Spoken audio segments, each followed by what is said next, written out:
Só que o teu ponto de vista precisa continuar sendo defendido de um modo efetivo.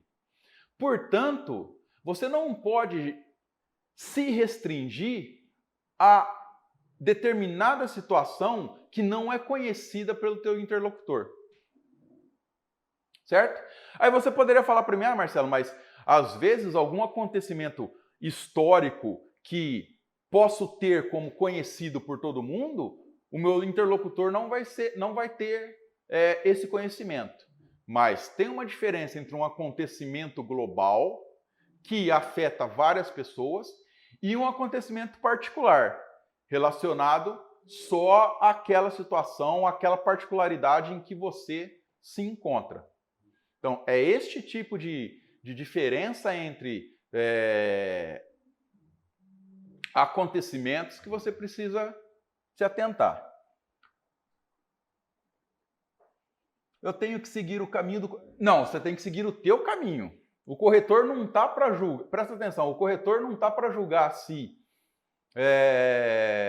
o teu caminho é bom ou ruim. Ele vai julgar se o teu caminho saiu da tua tese e chegou à tua conclusão. É isso que você precisa se atentar. O teu desenvolvimento precisa te levar da tua tese à tua conclusão. A não ser que você, no decorrer, você deixe claro que você vai apresentar uma conclusão, você chega a uma conclusão de que a tua tese é falha. E aí é um outro tipo de texto que você vai construir. Você vai construir um texto exatamente para contrariar a tua tese. Ele julga a coerência. Ele julga a coerência. Você precisa ser coerente com o teu ponto de vista. Só que quando se fala... O problema é que quando se fala em coerência, Laura, você tem que pensar em dois tipos de coerência. Você tem que pensar na coerência interna e na coerência externa. Tem esses dois tipos de coerência. Porque você não pode se contradizer dentro do texto, apresentar um argumento que contradiz o outro, ou apresentar um exemplo que contradiz o seu argumento.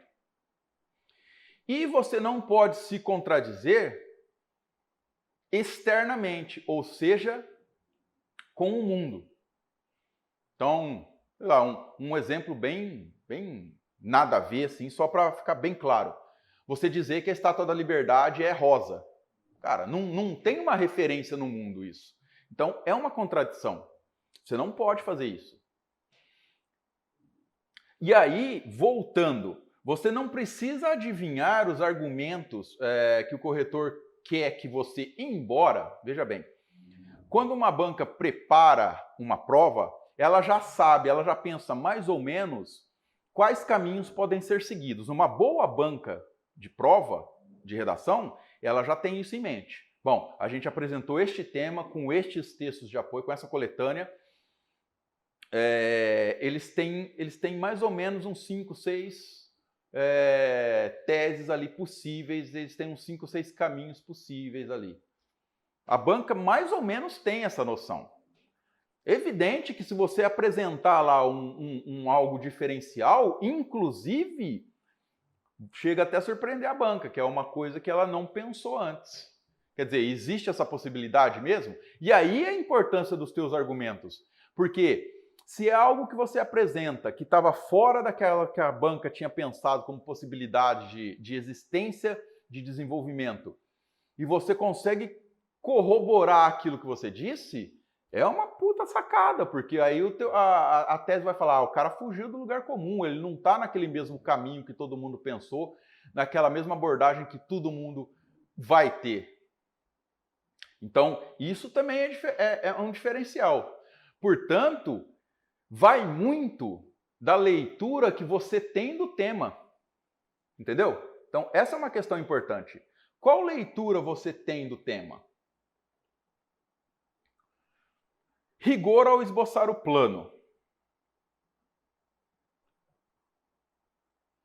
Qual plano, Marcelo? o teu plano de desenvolvimento. Então, qual que é o tema e qual que é a tese que você vai apresentar. E essa tese está relacionada a quê?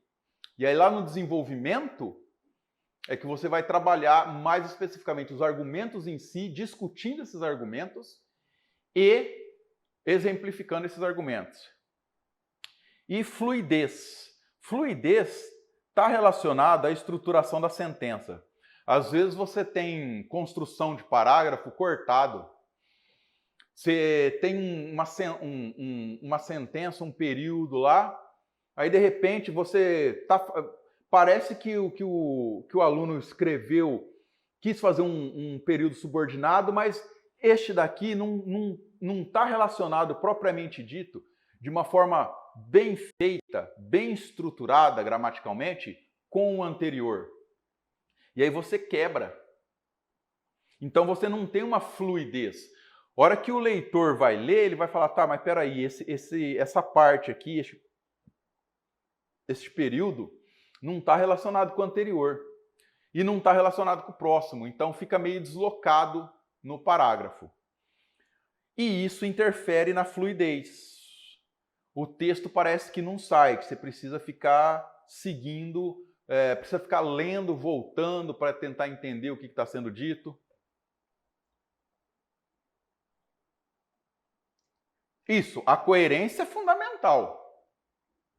A coerência é fundamental. Você precisa focar na coerência, você precisa ser coerente.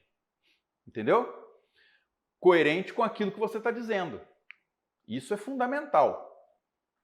Você precisa ter coerência, você precisa ter coesão, que está relacionada a essa questão da fluidez, ser um texto fechadinho, que não é truncado, difícil de ser lido, que o leitor não fica procurando, qual que é o referente, a que ele está se referindo agora? Então você coloca três sentenças lá, por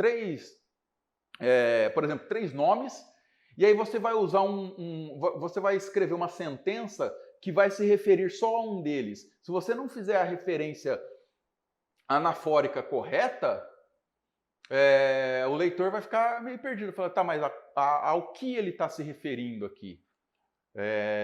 Então, isso vai interferir na fluidez e está relacionado com a clareza de exposição, com a construção gramatical bem feita do teu texto. Gancho ou tópico frasal?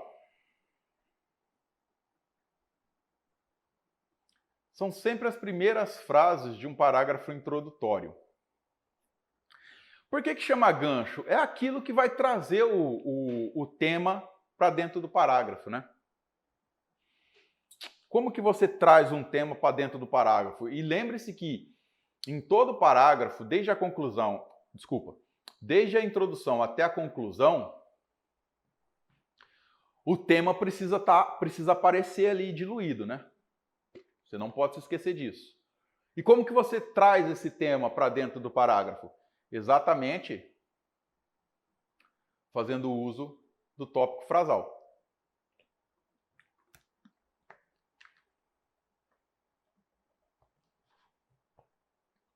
É ele que vai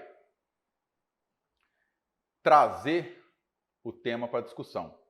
E como que você pode fazer isso? Por exemplo, por meio de fatos reais. E aí, de novo, uma situação notoriamente conhecida pelo receptor. Por exemplo, Testemunhas de Jeová, adeptos do Reverendo Moon, membros do Templo Solar e outros grupos semelhantes, aparecendo periodicamente nos noticiários, revelam não só uma existência da seita, mas principalmente sua expansão e influência crescente. Ora,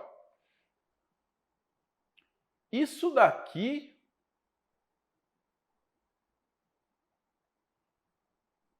é um fato real. Por quê? Porque o autor diz, aparecendo periodicamente nos noticiários. E veja, você poderia falar assim, tá, Marcelo, mas eu não tive acesso a esses noticiários. Tudo bem, mas foi amplamente divulgado. Uma coisa é você não ter acesso, outra coisa é não ser amplamente divulgado. São coisas diferentes. Então ele está trazendo como tópico frasal, como gancho para introduzir esse parágrafo dele, um fato real. E qual que é aqui a tese por ele apresentada? Você consegue falar para mim? Ó, não só a existência de uma seita ou da seita, mas principalmente a expansão e influência crescente. Então, a tese dele é de que é uma seita, a gente está falando de uma seita, trabalhando com uma seita, e essa seita está sendo expandida e está tendo uma influência crescente na sociedade. Seitas religiosas e sua influência, isso. Sua influência crescente. Exatamente. Tá? Fatos reais centrífugos apresentam uma ideia de situações, uma série de situações que se unem por um ponto em comum. Por exemplo, queda do Muro de Berlim, símbolo da derrocada de uma ideologia, aumento do desemprego. Então, ó, queda do Muro de Berlim, que aqui eu tenho um aposto, né? Símbolo da derrocada de uma ideologia. Aumento do desemprego num contexto social, num contexto econômico desfavorável e menor influência da moral. Veja, todos esses fatos apresentados são fatos reais que estão unidos num mesmo referente. Num mesmo referente. E aí, um outro aposto, no campo político, econômico ou ético, o homem moderno parece ter perdido suas referências. Não será essa impressão de vazio que impele um número cada vez maior de pessoas para seitas? Então está relacionando seitas à perda de referências. Quais referências? Referências relacionadas ao campo político, ao campo econômico, ao campo ético. E ele está trazendo um fato histórico, que foi a queda do Muro de Berlim, que influenciou a composição, que fez com que a estrutura ideológica do Ocidente e do Oriente mudasse.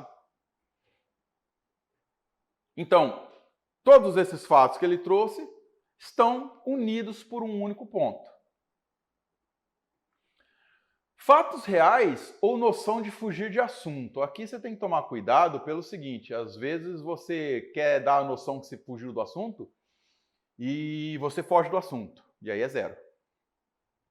Fugiu do tema, é zero. Acabou, não tem conversa, ano que vem a gente se encontra no cursinho de novo, beleza. Não foge do assunto, você não pode fugir do tema. Então, toma cuidado com isso daqui. A não ser que você consiga relacionar muito bem depois, fazer uma retomada que fique clara no seu texto, que aparentemente aquela fuga sua está relacionada intrinsecamente com o texto, esse é um problema. Haverá vítimas. A abordagem jurídica desse paradoxo equivale à sua negação. Cara, você já lê isso daqui, você fala, mas não tem nada a ver com seita, não tem nada a ver com religião, o cara tá fugindo do tema, tá fugindo. Mas vamos ler. Equivale à sua negação, pois o papel do juiz é ouvir as duas partes, vítima e réu. Até aqui, o cara só falou de justiça. Marcelo, é zero, fugiu do tema já lá na introdução. Calma lá. Mas existe pelo menos uma situação na qual o indivíduo se torna voluntariamente, conscientemente, ele faz uma pergunta, meio que, né? Vítima de si mesmo. Quando ele entra para uma seita. Aqui ele ligou. Aqui juntou. Agora, veja bem, você só consegue fazer isso daqui se você tiver uma boa leitura de mundo. Por quê? Porque ele conseguiu fazer uma relação entre ser vítima de uma seita com ser vítima ou réu numa situação judicial. E ele começou o parágrafo de introdução falando só da questão jurídica, mas ele volta quando ele fala, quando ele diz que o indivíduo se torna voluntariamente vítima de si mesmo. Por quê? Porque é a vítima que está ligando a questão jurídica com a questão religiosa neste caso. Então aqui está bem fechadinho. Tá não, Daniel, tá não. É questão de treino. Cara, redação é questão de treino. Eu falei isso na aula de hoje mais cedo. Você precisa ler todo dia. Você precisa escrever todo dia. Não tem outra forma de se tornar bem, se tornar bom, fazer uma boa escrita, de escrever bem. Não tem outra forma, a não ser todo dia. Tem que fazer. Porque na medida em que você, à medida em que você começa a fazer isso, Daniel, o teu cérebro automaticamente vai começando a encontrar relação entre as coisas. E isso vai ficando automático, vai se tornando automático. A hora que chegar lá na prova, você já está, putz, eu estou conseguindo ver relação até onde não tem. Que é uma maravilha. Questão de fazer, tem que praticar. Não tem jeito. Afirmação de efeito. Tem a intenção de chocar o leitor. Você já está com uma afirmação de efeito lá, para o leitor falar, calma lá, não é bem assim que funciona. A liberdade mata a liberdade. Já ferrou. O corretor vai olhar para você e vai, mas como assim, cara? Você vai afirmar que a liberdade mata a liberdade? Então, se você é contra a liberdade, e é essa sensação que a afirmação de efeito causa. E aí ele já vai para a tua redação falando, putz, então quer dizer que o cara é contra a liberdade. Mas aí calma. Há 2 séculos na França, a França reitera seu apego à liberdade. E aqui ele também está usando uma questão de contexto histórico. Contexto histórico. Reitera o apego à sua liberdade. A França é o berço, né? Lembra lá? Liberté, égalité, fraternité. Então, a França é o berço. Liberdade de pensamento, e aí ele vai mostrar de que tipo de liberdade ele está falando. Liberdade de pensamento, liberdade de locomoção. Tá. Ora, o recente desenvolvimento das seitas parece demonstrar que, em nome da liberdade religiosa, o Estado deve admitir que alguns de seus membros sejam privados da liberdade de pensar e locomover-se. Então ele vai trabalhar ali a questão de liberdade, e como o Estado precisa, a base do Estado é libertária, o Estado precisa garantir a liberdade. Só que, quando ele vai garantir a liberdade religiosa, essa liberdade religiosa vai trazer uma privação de liberdade, de pensamento e de locomoção. Olha como que aqui a pessoa concatenou legalzinho essas dicotomias existentes em relação à liberdade. Opiniões opostas. Você apresenta opiniões divergentes, citando, por exemplo, opiniões contrárias de pessoas famosas ou reproduzindo ideias geralmente aceitas por parcela da população. A proliferação de seitas e eventuais consequências físicas e psicológicas sobre seus membros suscitam um debate de fundo. Algumas pessoas, entre as quais familiares dos adeptos, acham que o Estado deve tomar novas medidas legais que sejam incisivas e rápidas contra seus atos condenáveis. Outras, como por exemplo os membros das comissões parlamentares encarregadas do inquérito, consideram que que a aplicação rigorosa da lei atual seja suficiente para limitar os excessos verificados. Aí você tem duas ideias opostas.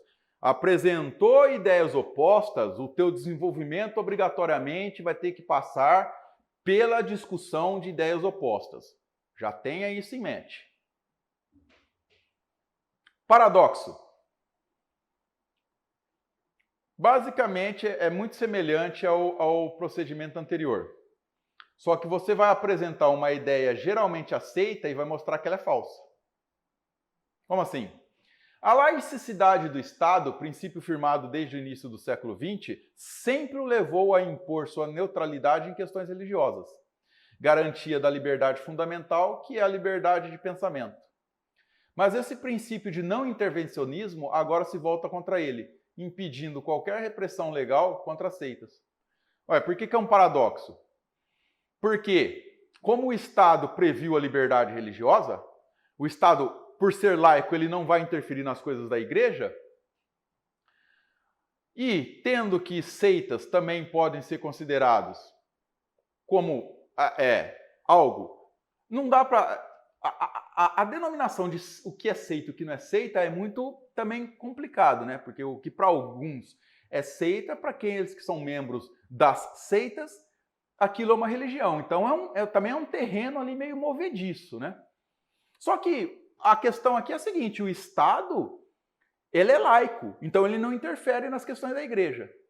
Se ele não interfere nas questões da igreja, ele não pode legislar sobre as seitas. E aí fica nesse paradoxo todo. É uma questão interessante também para se trazer. Um modo interessante de se fazer a introdução. Histórico, como eu falei lá no caso da Revolução Francesa. Olha ela aparecendo aqui de novo. Você cita um acontecimento histórico que possibilita chegar ao assunto preciso de que se vai tratar. Então você parte de um acontecimento histórico para chegar aonde você quer. Aqui, discutir a relação das seitas. Generalizações. Você sai de uma visão geral, aqui está. Você sai de uma visão geral. Não, volta. Tá certo. Você sai de um caso particular e vai para um geral. Você vai mostrar como que aquele caso particular que você tomou pode ser generalizado. Então, em nome da tolerância, deverá o Estado aceitar que certas seitas vilipendiem os direitos humanos, que ele está incumbido de garantir? Você vai sair da questão dos direitos humanos, que é um caso particular, e vai para uma questão geral, que é o quê? A existência de seitas. Então você pega um ponto específico que consiga relacionar seita com o teu tema e tua tese específica num ponto, e aí você tende a ampliar, a abranger mais questões nesse caso. Pergunta. De novo, você coloca na introdução uma pergunta voltada para o leitor, mas você vai responder ao longo do texto e você tem a obrigação de responder. Podem as seitas ser consideradas como dissidentes de uma religião com a qual não concorda mais, assim como tanto ocorrera na história das religiões, dando início a outras correntes religioso-filosóficas? Bom, no teu texto, você vai ter que discorrer sobre esse assunto e responder essa questão. Ou sim ou não. Tá? Ou talvez. E aí você escolhe. E lembra aquilo que eu falei? Você vai pensar na introdução e pensar na conclusão junto? Por quê? Cara, você tem esse tipo de pergunta aqui na introdução, você já tendo em mente aquilo que você vai responder, se é sim ou não ou talvez, o teu desenvolvimento já está formado. Você já sabe por onde que você tem que ir ali mais ou menos. Agora, se você for esperar para chegar a essa conclusão lá no final, na conclusão mesmo, aí o teu texto, o teu desenvolvimento vai ficar um pouco comprometido. Funções da introdução também é apresentar o tema, de novo, tópico frasal. Você vai ter que precisar do tópico frasal. A partir da citação de um autor, de uma pergunta colocada, a partir de um tema paralelo. E, na verdade, isso daqui é a sequência daquilo que eu estava falando. Tá.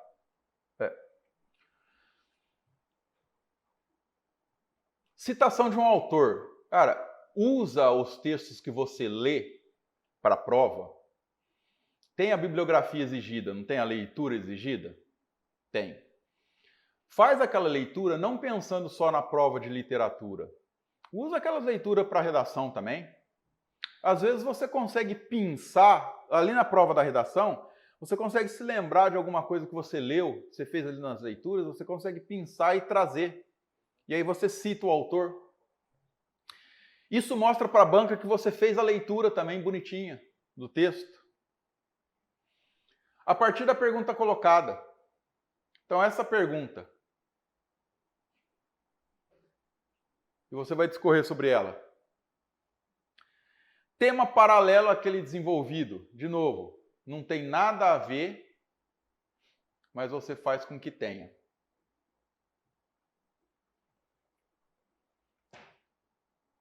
Vamos falar da conclusão agora. Problema da conclusão, cansaço. Você escreveu ali a introdução, escreveu o desenvolvimento, fez ali 3 parágrafos de desenvolvimento, pensou nos argumentos, pensou no exemplo, pensou em como concatenar tudo aquilo. Chega na conclusão, você já está cansado. Você fala, tá, agora eu não sei mais o que escrever, Marcelo. Isso é um problema.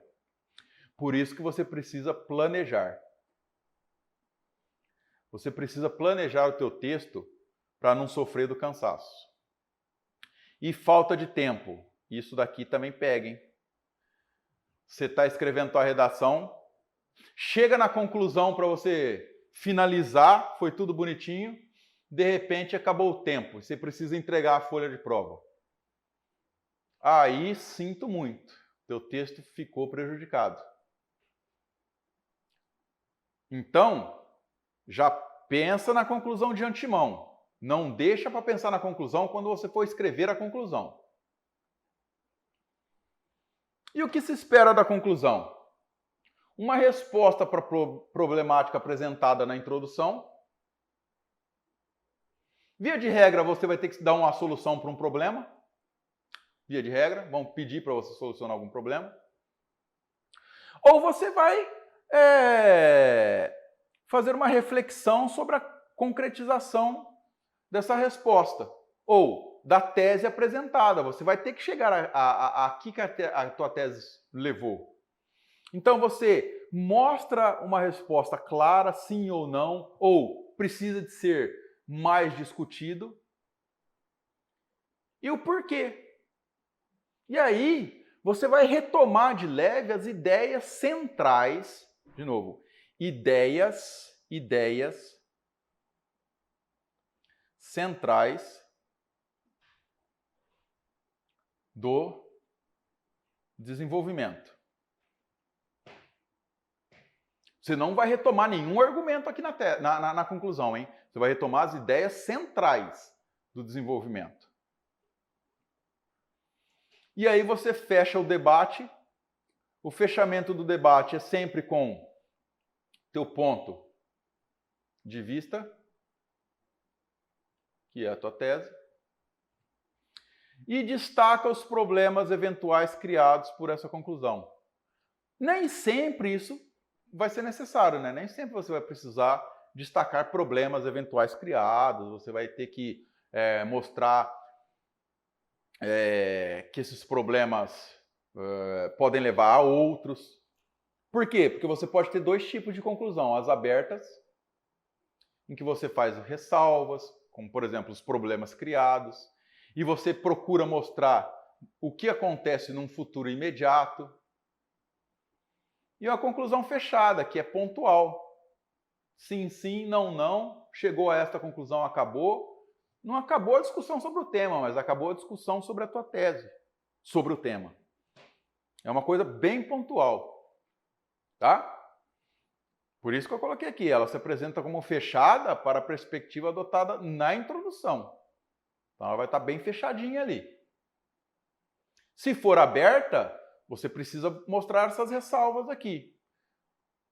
E aqui, ressalvas e futuro imediato são perspectivas sobre o tema / tese.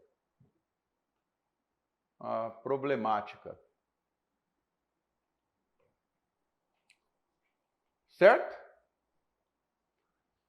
Bom, por hoje foi isso. Foi essa revisão que a gente tinha que fazer sobre a questão da dissertação. Dúvidas sobre isso? Na próxima aula, a gente vai discutir bem mais fechadinho a questão do desenvolvimento. A gente já viu o que é uma introdução, o que é uma conclusão, o que precisa ter numa introdução, o que precisa ter numa conclusão. E agora a gente vai partir para o desenvolvimento, o que é um desenvolvimento, o que precisa ter, como que você vai dividir esses parágrafos. Tudo certinho? Tudo ok? Sem dúvidas? Então, por hoje é isso, pessoal. Muito obrigado pela presença de vocês. Obrigado pelo feedback aí, Laura, Tainá, Jennifer. Dúvidas a gente resolve na nossa próxima aula. Um grande abraço e até mais.